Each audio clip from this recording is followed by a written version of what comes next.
Nii, ja ongi aeg jõudnud sinnamaani, et meiega on kohe liitumas üle veebi professor Samer Hinduja. I don't know, Samer, if you see me. No. A warm greetings to you.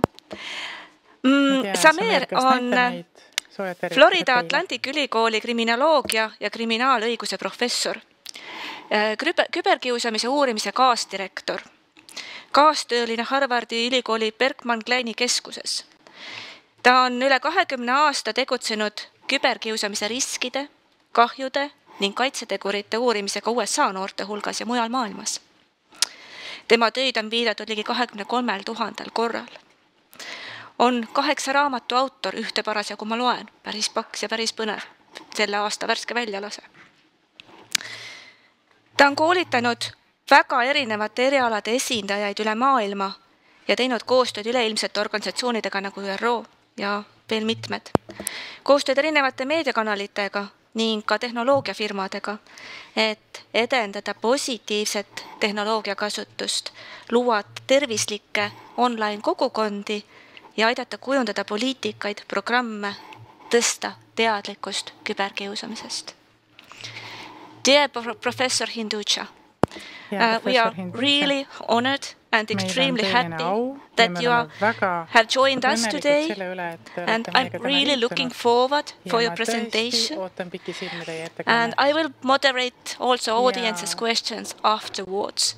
So, olge kallid, kasutage võimalust ka Samerile esitada küsimusi, ma neid ka meie lõpuosas talle modereerin. So, the floor or the screen is yours. Thank you very much. Very grateful to be a part. I'm sorry that I cannot be with you all in person. Teiega seal konverentsil osaline, mul on väga kahju, et ma ei saa füüsiliselt kohal olla. Ma tahtsin teile näidata, mismoodi on teadustöö ja head tavad välja toonud noorte seas levinud ahistamise ja küberkiusamise. Peamiselt keskendume 12–17-aastastele noortele oma teadustöös. Loodetavasti saan teiega jagada midagi, millest on teile abi, kui te olete õpetaja, nõustaja, vaimse tervise valdkonnas töötaja, isegi pediaater. Kui töötate tervishoius, hoolitsete noorte inimeste eest, olete lapsevanem või lapsehooldaja.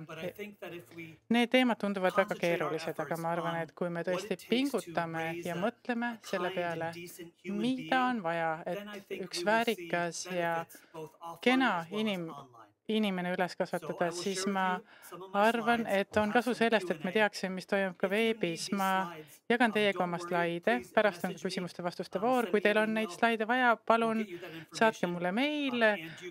Toimetame selle teabe, mida teiega jagan teieni, et te saate loomulikult need slaidid kätte. Kui teil on midagigi muud tarvis, saadan teile kasutatud kirjanduse, PDF-id, mõtted erinevate poliitikate jaoks, mida iganes on teil tarvis, ärge hoidke end tagasi, aitan teid hea meelega. Alustame. Ja püüan nüüd slaidid siin üles leida. Ja siin need ongi.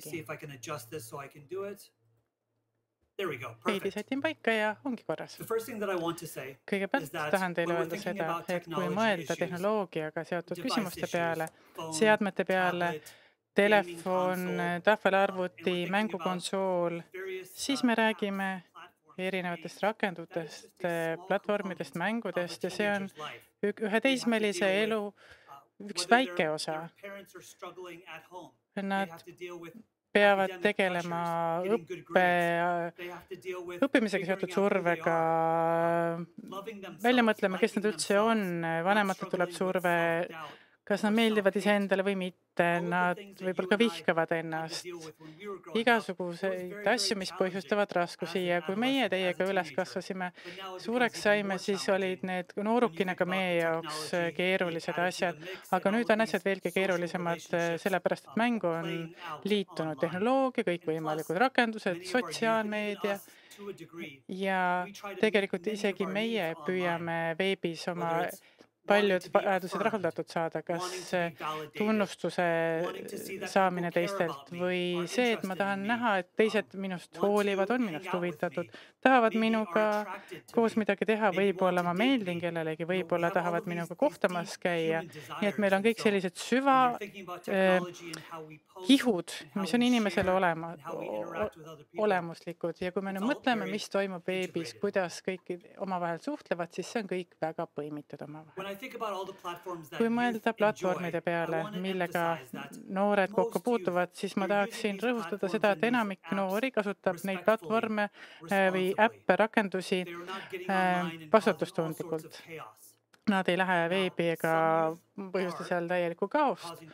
Osad noorukid põhjustavad probleeme, on julmad, vihkajad, aga enamik noori naudib seda, mida platvormid neile pakuvad ja teevad seda selle kõrvalt, et nad käivad ka tavaelus sõpradega väljas või teevad seda veebis, kohtuvad pereliikmetega veebis, mängivad ühiselt mingit sportmängu veebi vahendusel või mida tahes. Nii et palun ärge mõelge, et kõikvõimalikud rakendused ja platvormid on see põhjus, miks noorukite hulgas on nii palju probleeme. Ei, see on lihtsalt üks osis ja tegelikult on palju teisi osiseid, mis noori niivõrd palju survestavad ja mis on seotud heaolu ja vaimse tervise teemadega, emotsionaalse ja psühholoogilise valuga, mida nad tunnevad.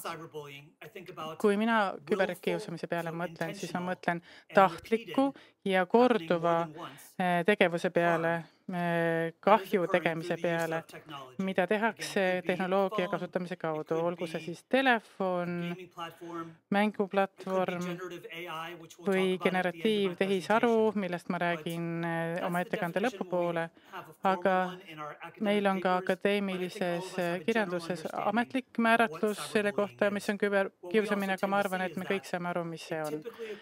Tavaliselt me näeme, et küberkiusamine toimub omavahel tuttavate eakaaslaste vahel, olgu siis kooli jooksul või pärast tunde.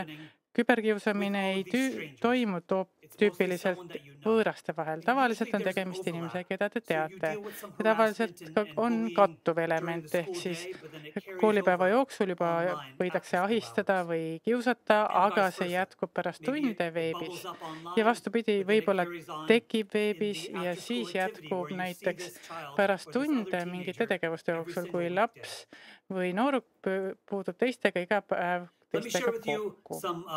Ja nüüd sooviksin jagada teiega hiljutisi andmeid, mida on kogutud. Ma saan aru, et see on väga Ameerika Ühendriikide keskne, aga ma arvan, et siinkohal saame ikkagi väikse võrdlusaluse selle kohta, mis toimub siin. Ja ma olen kindel, et ka teie räägite Eestis nendest probleemidest ja teemadest. 33% on viimase kuu jooksul koolis kogenud kiusamist, 76% on oma elu jooksul koolis kiusamist kogenud 13–17-aastased Ameerika noorukid ütlevad, et jah, seda on vähemalt kord elus mul ette tulnud. Paremal pool näete, et umbes 1/2 teismelised ütleb, et neid on viimase kuu jooksul kiusatud ja umbes 55% ütlevad, et neid on elu jooksul küberkiusatud. Ma ei tea, kas ma nüüd väljendasin ennast täpselt, aga ma tahaksin korrata siin seda, et me näeme, et tavaliselt 1/2 noorest ütleb, et neid on veebis kiusatud. Need arvud ei kasva märkimisväärselt, aga kasvavad sellegi poolest, kui vaadata aastate lõikes. Ja siin on nüüd üks selle näide. Teiega jagatava teabe kogusime eelmisel aasta suvel. 2023. aasta juunis ütles 6,5% noortest, et neid on viimase kuu jooksul kiusatud. 2021. aastal oli see 23,2%, 2019 17,2% ja 2016. aastal 16,7%. Need arvud ei välju mitte kontrolli alt, meil ei ole veel kiusamisepideemiaga tegu, aga sellegipoolest ka teie noorsootöötajatena peate ja meie peame seda teemat jätkuvalt esile tooma. Tahaksin teiega jagada täpsemaid leide. Kui te olete nendest huvitatud, saame need arvud ka teieni hiljem tuua või võite ka kasutada seda skaalat, et teie probleemide esinemissagedust mõõta. Siin on väga palju arve, aga tõmban teie tähelepanu mõnele. Kõigepealt õelate nimede või kommentaaride kohta, minu kohta käivate õelate nimede või kommentaaride postitamine veebis, kui need kommentaarid on seksuaalse alatooniga. 16% ütlesid, et nende kohta on sellised asjad postitatud. 14% ütlesid, et nende rassi või nahavärvi tõttu on nende kohta selliseid õelaid nimesid või kommentaare veebis postitatud ja 8% ütlesid, et usulistel põhjustel on nende kohta, mida ei kommenteeritud. Tegelikult Ameerika Ühendriigis on tegemist vihakuriteoga, sellepärast et ründate kedagi mingi sellise eriomase tunnuse pärast, mida inimene ei saa muuta, näiteks rass või nahavärv või sugu või identiteet. Need arvud valmistavad mulle muret ja need arvud suurenevad, seepärast, et tegelikult noored lihtsalt elavad oma elu ja neid rünnatakse. Ja ma tahaksin teie tähelepanu pöörata ka veel ühele teisele suundumisele. 22,5% ütlesid, et keegi võttis nendega SMS-i või veebi teel korduvalt ühendust. 14 ütlesid, et keegi jälitas neid veebis ja 9,8% ütlesid, et keegi jälgis minu tegevusi või minu asukohta, aga pärast seda, kui ma ütlesin, et lõpeta. Noored, kelle tunnid on lõppenud, lähevad lihtsalt muude asjadega tegelema, naudivad elu, naudivad noorust, aga nüüd nad on oma füüsilise heaolu pärast mures. Ja ma loodan, et kui te räägite inimestega, noortega küberkiusamise teemal, siis räägite nendega ka nende füüsilisest heaolust, sellest, kui nende eraellu kiputakse puutuma ja kuidas nad saavad hoiduda sellest, et keegi neid võiks veebis jälgida. Ma loodan, et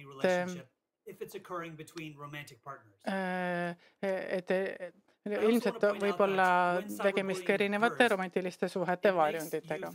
Ja nüüd, kui rääkida küberkiusamisest, siis skaalal 0-10, kui tugevaid tundeid sa tundsid. Vasakul on siis viha, siis frustratsioon, piinlikkustunne, kurbus, ärevus, üksindus, hirm.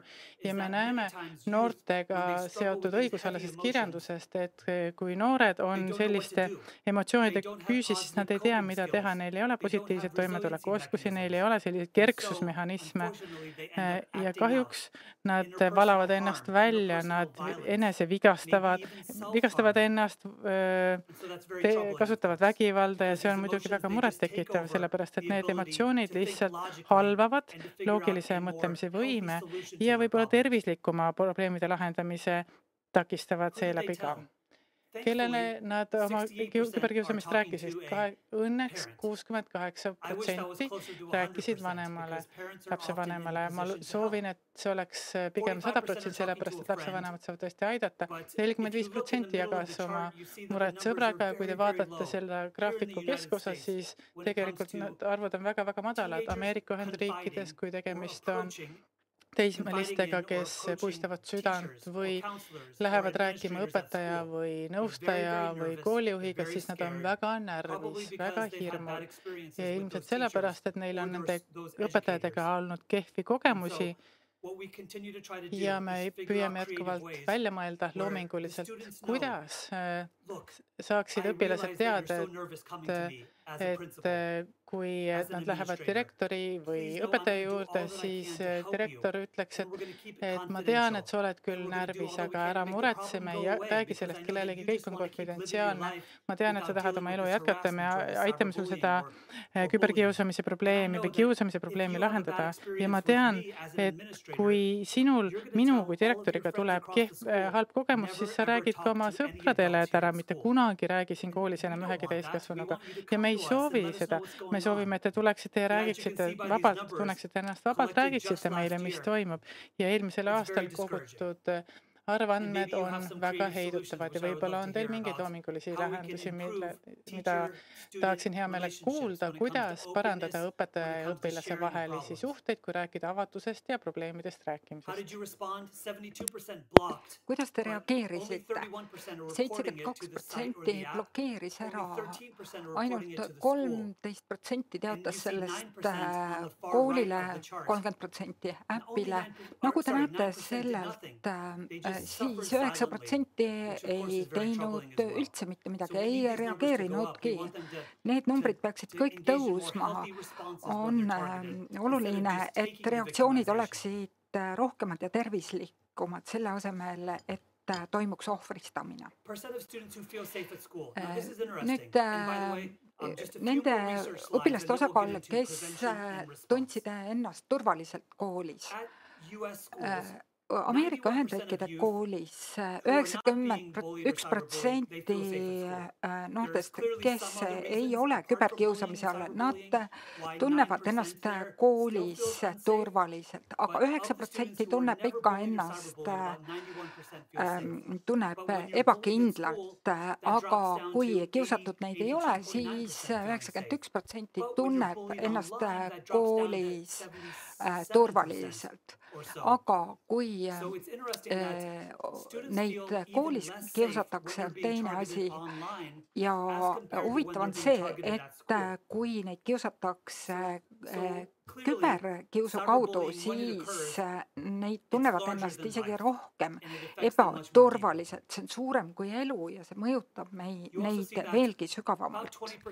Siin on näha, et 20% ka lähevad koolist ära küberkiusamise päri ja 51% ütleb, et küberkius mõjutas sügavalt nende õppimisvõimekust koolis.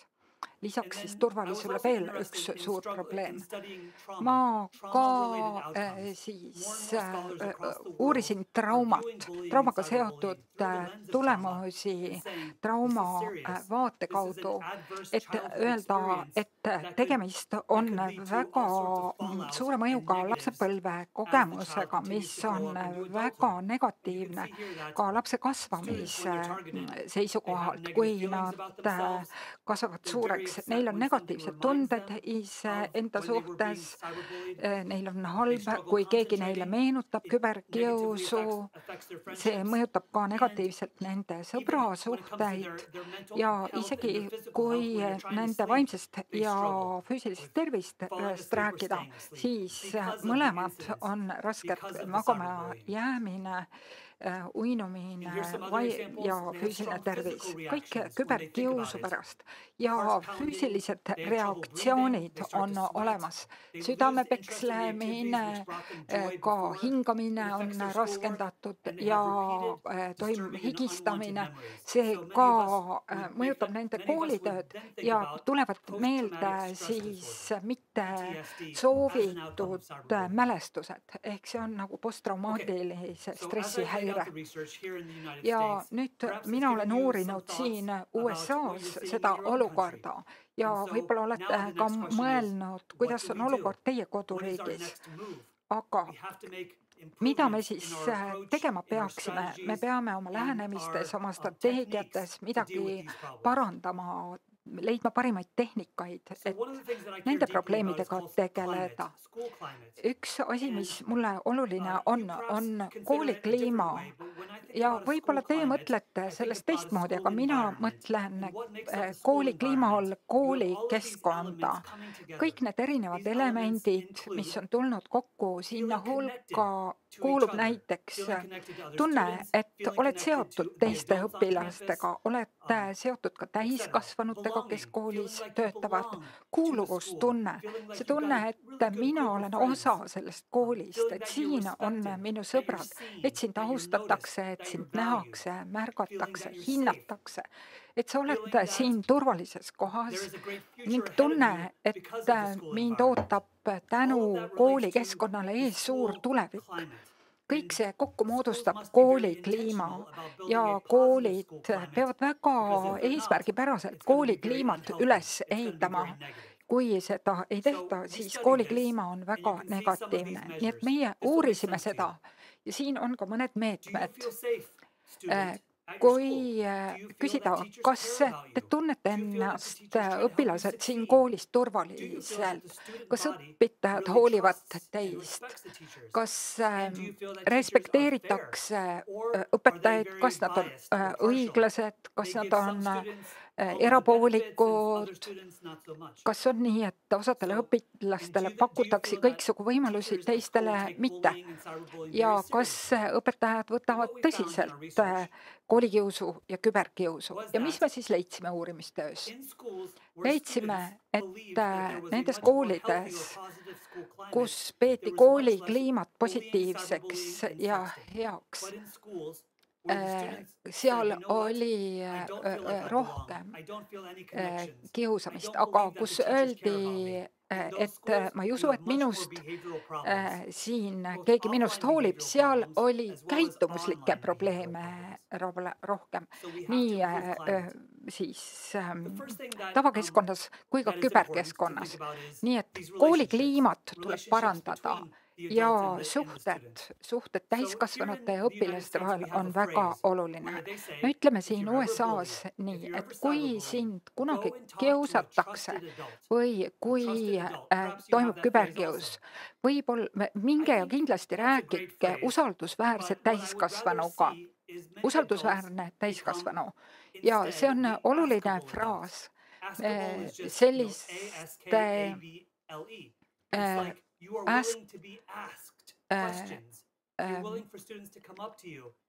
et oleks sellised täiskasvanud, kellelt saaks küsida küsimusi, kelle poole saaksid noored pöörduda, kes jagaksid oma elu kogemust ja elutarkust. Aga mõnikord, kui õpilased koolis liiguvad, vaatavad, kes siin täiskasvanutest ümberringi on, neile tundub, et täiskasvanud on nii seotud oma ülesannetega, neil pole aega. Aga selle asemel peaks täiskasvanud olema avatud, nende poole peaks olema võimalik pöörduda usalduslike küsimustega, isiklike küsimustega, ja võib-olla ka täiskasvanud jagaksid oma kogemusi, mis nende elus on ette tulnud. Ja sellisel juhul ka oleks lastel, noorukitel palju kergem pöörduda täiskasvanute poole, kellega saab rääkida. Pandeemia ajal, COVID-i ajal oli palju täiskasvanuid USA-s, kes oma õpilastega proovisid hoida kontakti. Siin on näide ühest kooli direktorist, kes igal hommikul sellel ajal, kui õpilased kaugõppes olid ja tegelesid kodus õppimisega, tegi siis videosid oma õpilastele ja õnnitles neid, kellel olid sünnipäevad, tuletas meelde erinevaid kooli sündmusi.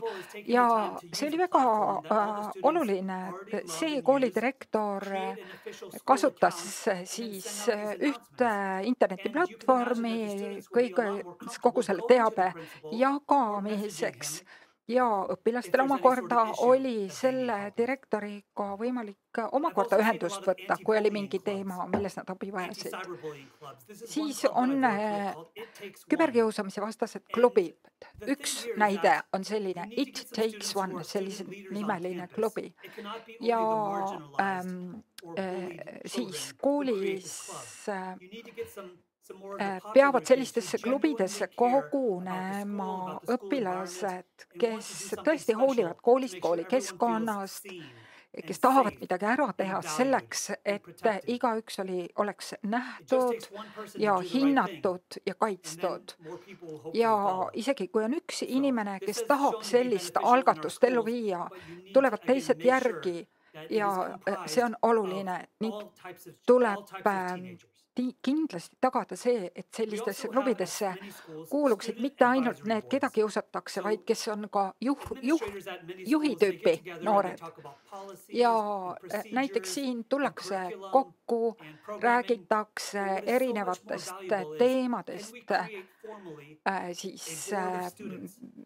teemadest, aga on väga oluline ka see, et oleksid sellised grupid, kes näiteks räägiks täiskasvanutega koos teismeea probleemidest, online interneti probleemidest ja täiskasvanutele annaksid nad ka erinevaid ideid, mis töötaks teismeliste jaoks, mis mitte, sest täiskasvanud ei ole eksperdid selles valdkonnas, aga teismelised on. Kui on õpilasnõukogu formaalselt loodud ja kui on selline organisatsioon õpilasnõukogu, siis ka teil on vaja nende teadmisi, nende oskusi. Ja väga olulised on ka hoolivad suhted koolis. Kui näiteks öelda, et vabandust, õpilane, kas te saate 3 sekundi jooksul nimetada, kes on see täiskasvanu, kelle poole te pöörduksite, kui teil oleks mingi stressirikas olukord koolis või internetis või üldkeskkonnas. Ja kui nad seda ei suuda, siis pole olukord head. Igaüks peaks suutma 3 sekundi jooksul nimetama ühe sellise täiskasvanu nime, olgu see treener, õpetaja. Kui nad hakkavad ringi maatama ja ei tea, siis nad satuvad segadusse, nad on abitud, võib-olla nad ei soovi pöörduda oma lapsevanema poole. Meil on selline slogan USA-s. Kui te näete midagi, siis tuleb öelda midagi. See something, say something.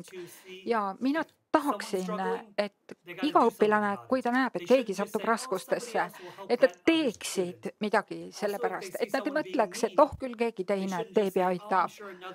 Ja et ei mõtleks, et ma olen kindel, et keegi mu koolikaaslastest on sellest juba raporteerinud.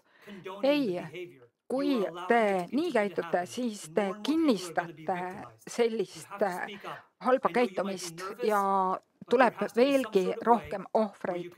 Ja isegi kui te närviliseks muutute, siiski tuleb teada ja välja öelda see, kui te näete pealt, et kedagi kiusatakse. Siis veel teatamissüsteemidest.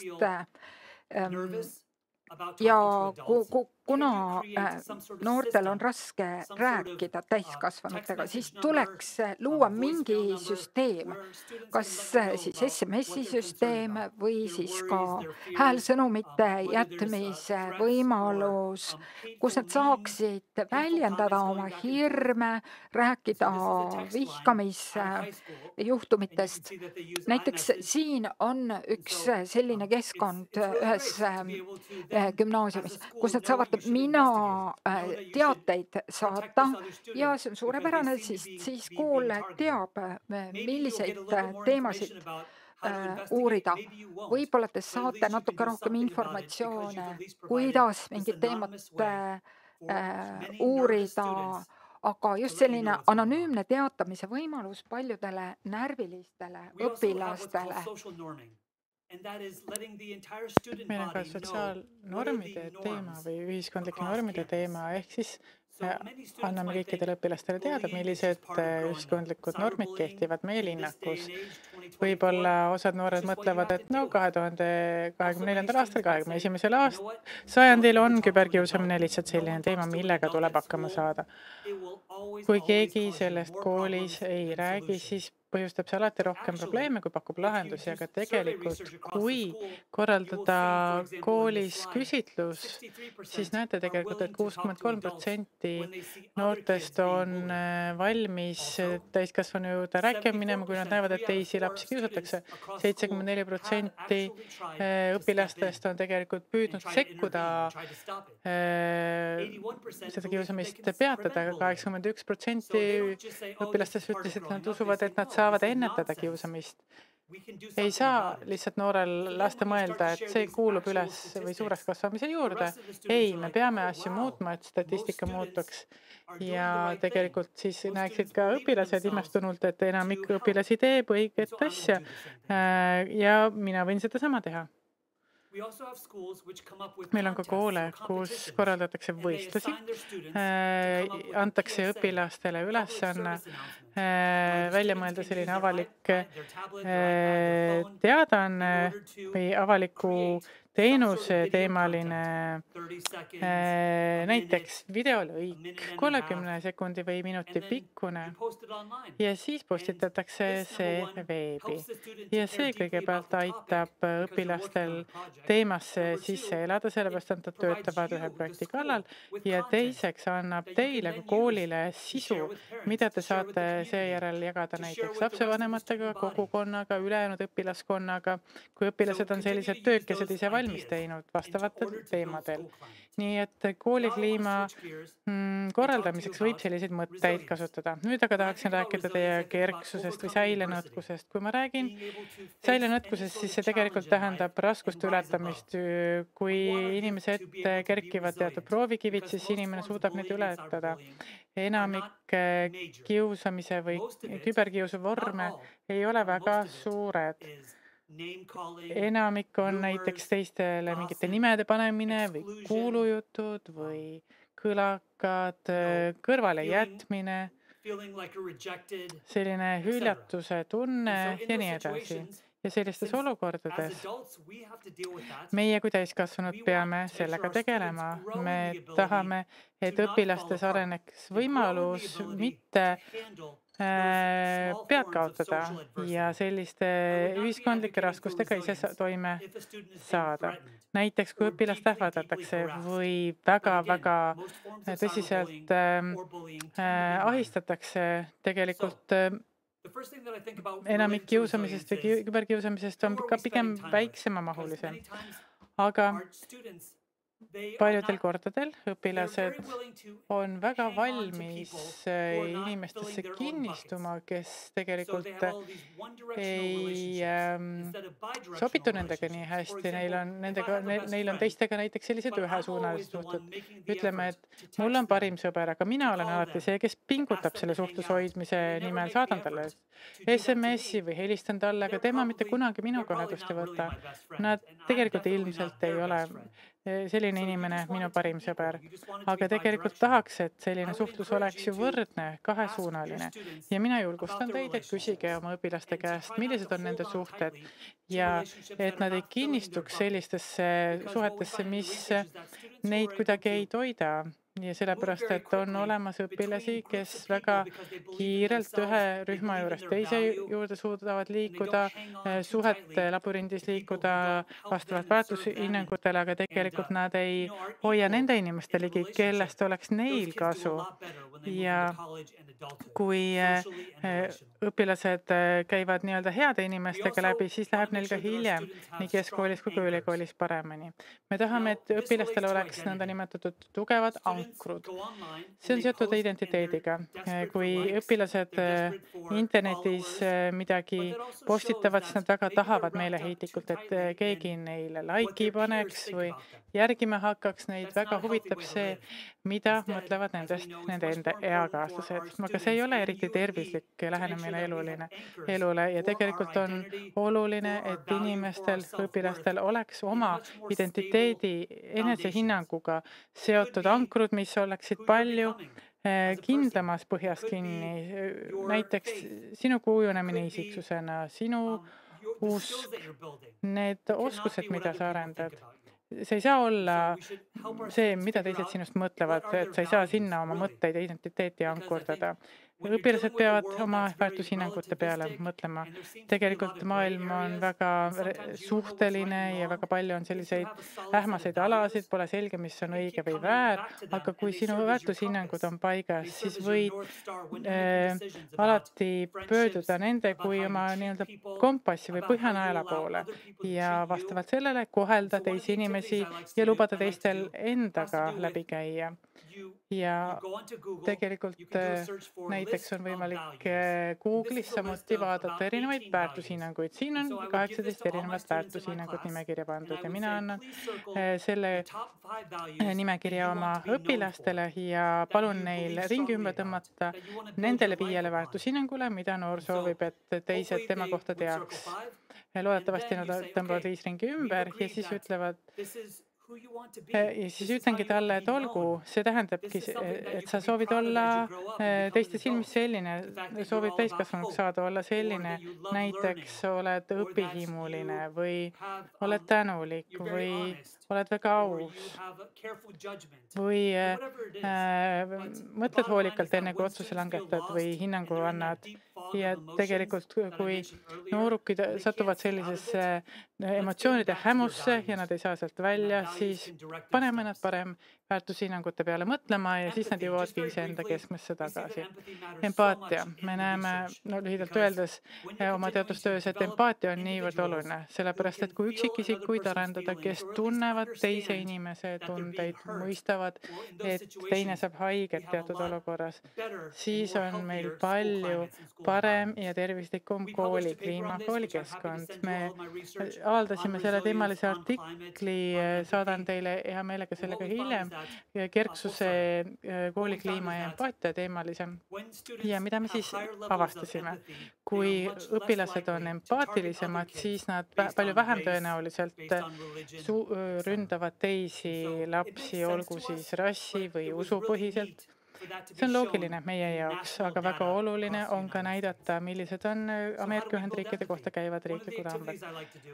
Üks tegevusi, mis mulle meeldib teha, näiteks veebis on võimalik teatud vanuses õpilase pilt võtta, kui te töötate koolis mingit teismelisega. Siin on mul üks 12-aastase poisi pilt.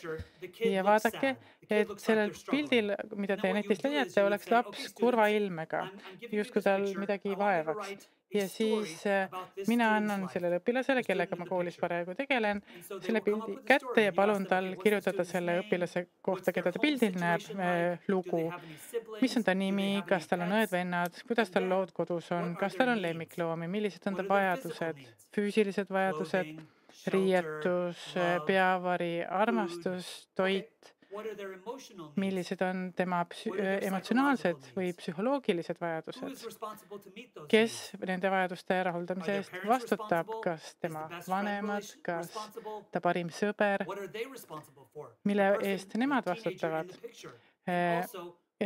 mille eest vastutab see pildil olev teismeline, mille eest vastutate teie, sina tema sõbrana või tema klassikaaslasena, sellepärast et me oleme kõik siin koos, me töötame selle nimel, et saaksime vastastikku oma unistusi ellu viia ja nende kohtumiste käigul kirjutavad noored tegelikult selle pildil oleva noore kohta lugu kirjutades ka enda kohta väga palju. See on väga kaval, sellepärast nad püüavad välja mõelda selle suvalise pildil oleva inimese kohta lugu, aga tegelikult väga palju on teil võimalik selle õpilase kohta teada saada, kes seda lugu kirjutab.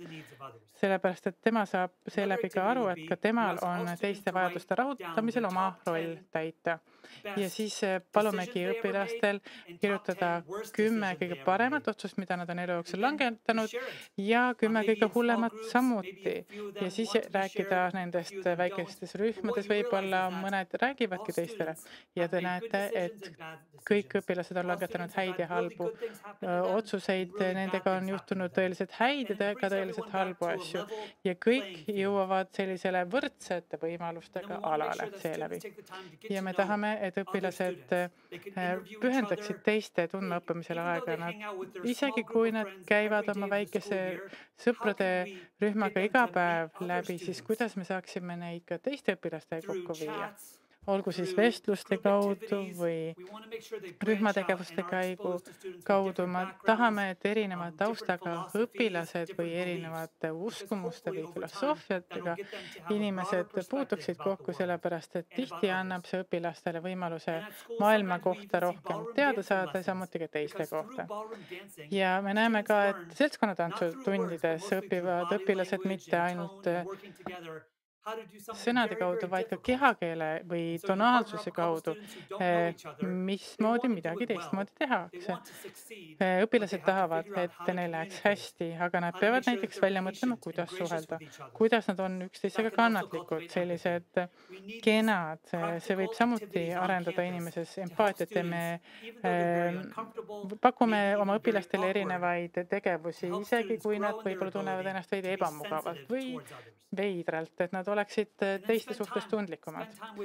Ja siis õpilased peaksid kindlasti teistega aega veetma. Siin peaksime ka meie meelde tuletama, et ka oma lastega peaksime meie aega koos veetma. Siin olen mina oma tütrekesega hommikusööki söömas. Meil on väga kiired päevad, aga me peame teadlikult ka aega võtma lihtsalt üksteisele.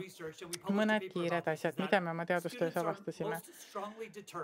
Meie õpilasi heidutab kõige rohkem võimalik vanemate ja koolipoolne karistus, mitte võimalik politseipoolne karistus või õiguskaitseasutuse poolne karistus. Ja siinkohal ma tahangi öelda seda, et kui te panete paika reeglid, siis te peate neid reegleid jõustama. Muidu tunnevad õpilased, et neil on vabadus teha nii päriselus kui ka veebis ükskõik mida soovivad. Veel üks kiire asi, mida ma tahan teieni tuua. Ma saan aru, et küsimuste-vastuste voor on samuti tulemas, aega kui otsa saama, aga me oleme vaatanud seda, mida tähendab selline teiste nimel tehtud juhendamine.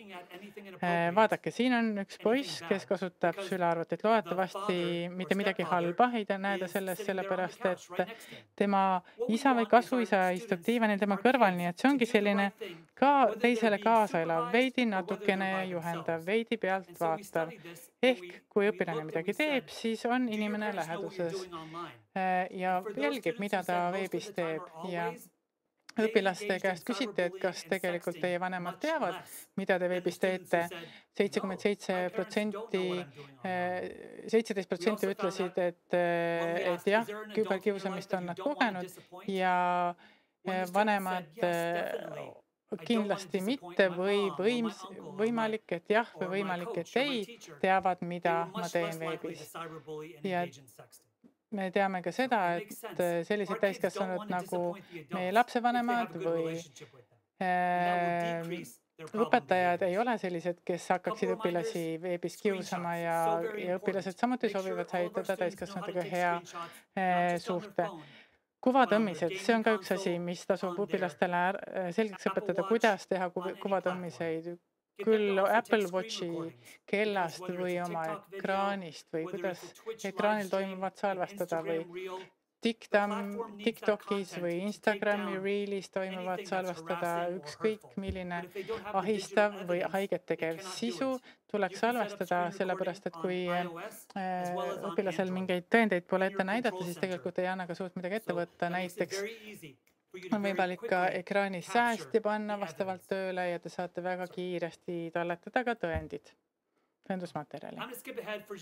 Ja hetkeks hüppan veidi edasi, võite hiljem kõik mu slaidid läbi klõpsata, aga siin on nüüd vanemlusalased nõuanded, ehk siis olgu teil kodus ka selline hinnangute vaba ala ja ka nii-öelda leping kehtigu, ehk siis laps ja lapsevanem allkirjastavad nii-öelda lepingu või isegi päris lepingu, et millised on ootused, millised on reeglid ja nii edasi.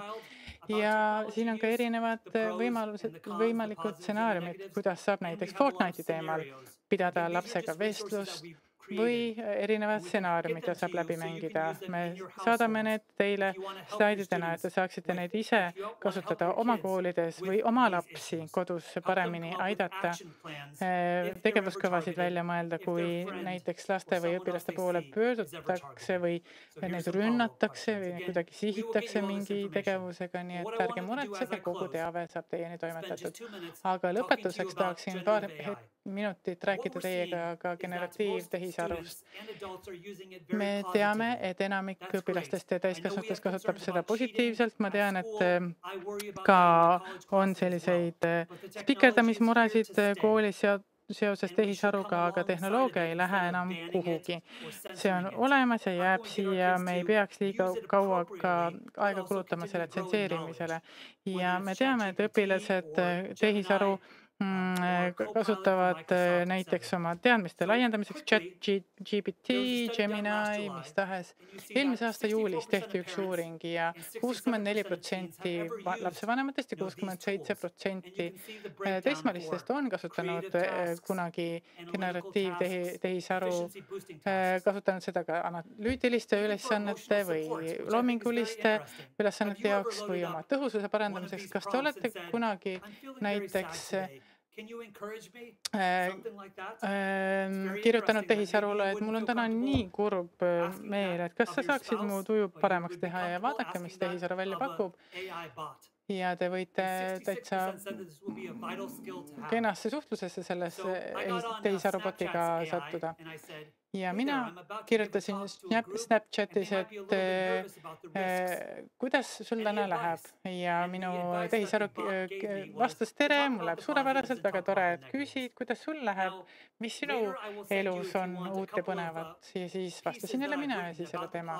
Hiljem saadan teile ka veidi kirjutisi selle kohta, mida ma olen rääkinud ka ohtudest ja võimalikust tekitatavast kahjust, positiivsest poolest ja negatiivsest. Ja saate kõike lugeda. Siin on minu väike tütar, kes ratsutab üksiksaarviku seljas ja ma seda kasutasin, selle tegemisest kasutasin tehisaru. Need on varana netis saadaval ja tegelikult õpilastele ja lastele väga meeldib ka nende läbi saadav tulemus. Te võite kasutada ka tehisaru näiteks mõttetalgute või ajurünnaku jaoks. On ka teatud riskid. Kõiki pole aega siin läbi võtta, aga ma räägin teile, et minu materjalist on teil võimalik juurde lugeda selle kohta, millised on riskantsed võimalikud juhtumid. Mõned on väga harvad, aga võib-olla mõne aasta pärast hakkab nende esinemissagedus suurenema. Ma olen novembrikuus Ameerika Ühendriikides toimuvate presidendivalimiste pärast väga mures, sellepärast et ilmselt süvavõltsinguid ja tehisaru väärkasutamist tuleb omajagu palju ette, aga eks järgmised kuud näitavad. Minu nõuanded teile kui õpetajatele, lapsevanematele, eestkostjatele on see, et kasutage koos neid generatiivtehisaru vahendeid. Näiteks küsige tehisarult mingeid strateegiaid, nippe ja olge väga ettevaatlikud sellega, mida te kasutate näiteks, kas see on üldse kohane, kas see on privaatsusega on kõik korras, kas see on kallutatud info. Me peame kriitiliselt hindama seda, mida me nende erinevate tehnoloogiliste vahendite abil ka saame sisendada. Ma tean, et plagiaadiga seoses on teatud muresid, kui kasutatakse tsitaate, kas viidatakse õigesti, kas üldse viidatakse. Ja kui te näiteks kandideerite mingile töökohale, siis võidakse samuti tehisaru kasutada. Ja tegelikult on praegu see eksimisruum üsna suur, aga see eksimise ruum jääb alati olema ja loodetavasti on ka need eksimused alati tuvastavad. Usalda iseennast, usalda oma meeli. Kui näiteks näed, et midagi võib olla viltu, aga alateadlikult tunned või kasutad heuristikat, siis vaata järele, kas asi kehtib, mida sa oled kuskilt sisendina saanud. Ja viimane nõuanne on see, et ole jätkavalt kaasatud. Ja kui kasutatakse mingit tehisaru või midagi, siis räägi sellest kooli ja töökohaga nii edasi. Hinda seda kriitiliselt, vaata, kas ebaeetiline kasutus on samuti teema. Ja me tahame rääkida noorukitele, kuidas kasutada kõiki veebivahendeid asjakohaselt, vastutustundlikult ja et nad seda tehes, nende kõik oleks hästi. Ja kui te soovite, palun võtke minuga ühendus, siin on minu kontaktandmed ja palun, kui midagigi on, andke mulle teada. Suur tänu teile tähelepanu eest. Thank you so much for the presentation. Suur aitäh selle ettekande eest ja tõepoolest meil on ka teile küsimusi. Esimene küsimus on siis tõenduspõhised ennetusprogrammid. Te tõite palju näiteid selle kohta, kuidas saab ennetustööga koolides tegeleda, aga kas on tõenduspõhiseid programme olemas ja kas teil on mingeid häid näiteid? Väga hea küsimus.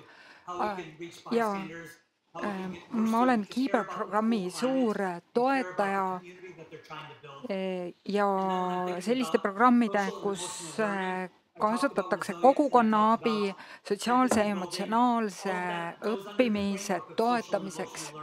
Ja sotsiaalne ja emotsionaalne õppimine nagu konfliktide lahendamine, viha haldamine, oma emotsioonide suunamine selle asemel, et plahvatada. Need on kõik sellised küpsuse märgid ja ma katsun kõiki neid asju kokku tuua ühe vihmavarju alla. Ja ma kasutaksin kiusuennetuse programme ja ka virtuaalne reaalsuses loodud programme on praeguseks olemas, mis annavad õpilastele märku, kuidas teatud olukordi lahendada. Ehk mitmeid ennetusprogramme, kuidas nende kaudu jõuda nii siis kiusatavateni, kiusajateni ja neid programme on mitmeid. Ja teine küsimus, parimad praktikate kohta kiusamiskaasuste lahendamiseks koolides. Kuidas tegeletakse koolides nende lahendamistega?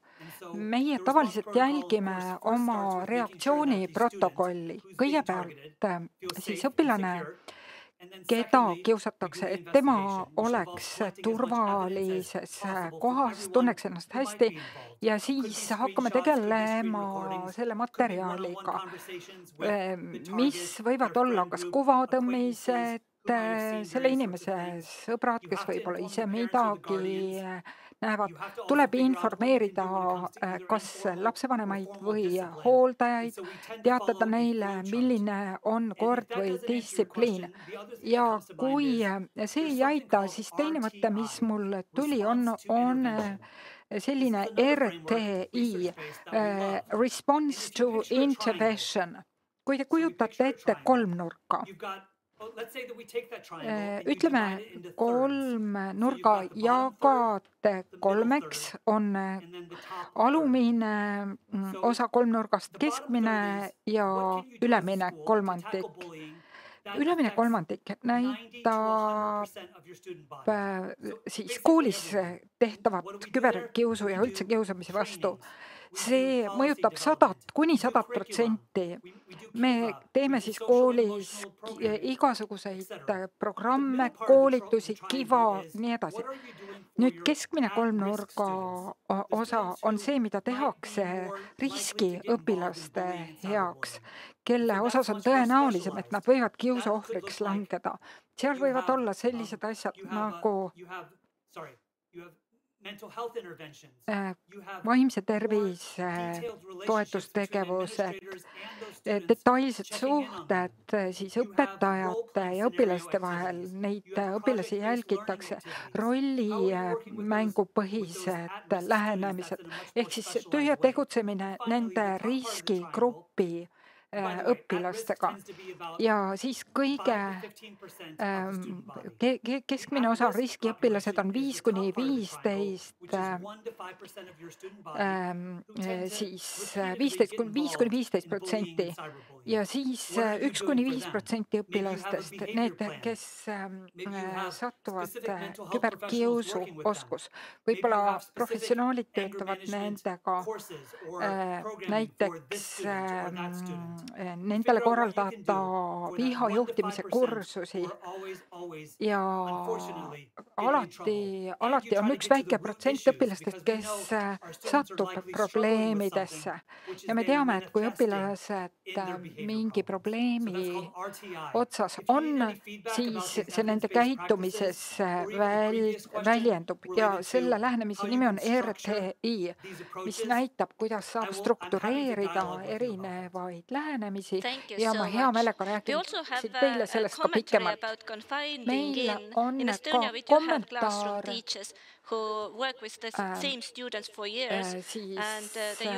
sellised õpilased, õpetajad, kes töötavad samade õpilastega aastaid ja kes tegelevad ka oma probleemsete õpilastega, klassijuhatajad ja nemad kindlasti aitavad ka probleemseid õpilasi leida. Aga järgmine küsimus.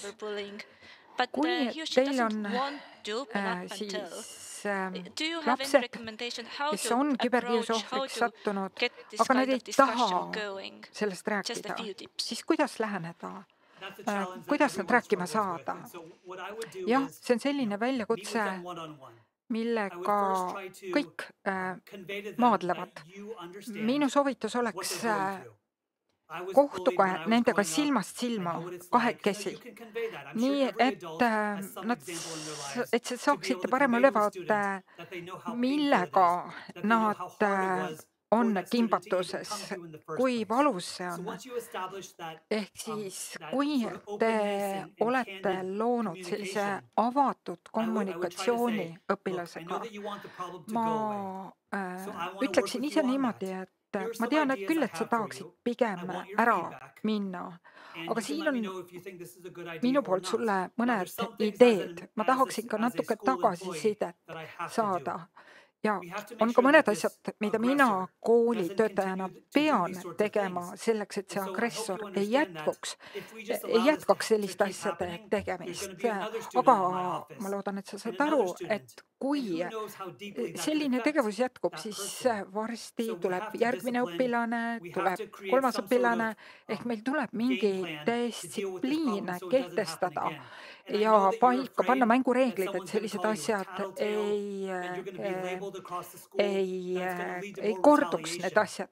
Ja kui keegi on nii julge, et ta tuleb ja räägib ja vilepuhujad teevad ju ka õiget asja. Nii et see on selline künnis, millest peavad üle astuma kõik, kes teevad õiget asja. Ja võib öelda, et ma paigutan su sellest klassist teise klassi.